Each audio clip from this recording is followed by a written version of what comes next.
What are you really trying to achieve by advertising? Your business exists because at any given moment, people realize there's a gap between what they have now and what they believe they want in the future. Now, whatever the product or service you provide, you're really just filling that gap. Marketing is the generous act of helping others become who they seek to become. Now, when people realize or decide they have a gap, the first thing they do is go inside their mind and ask themselves, who can solve this problem? Who do I know? Who can I trust to fill this gap?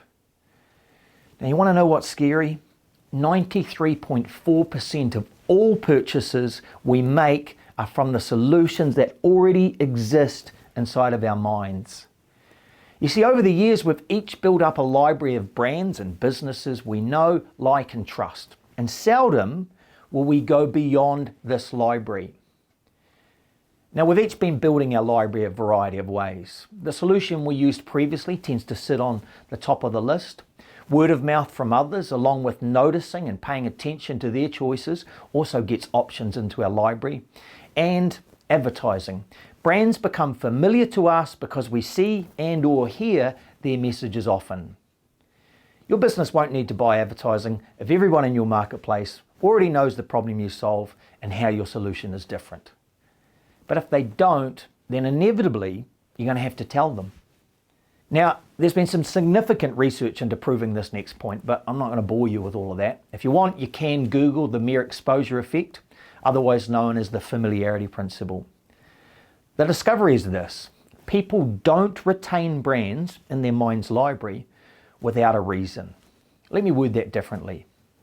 You can tell me the name of your roofing company all day long until the cows come home. But if you want me to retain your brand as the solution to my next roofing problem, then you have to tell me more about your roofing company. What makes you good? What do you do differently? Why should I trust you? You see, brands don't sit in our library without definition.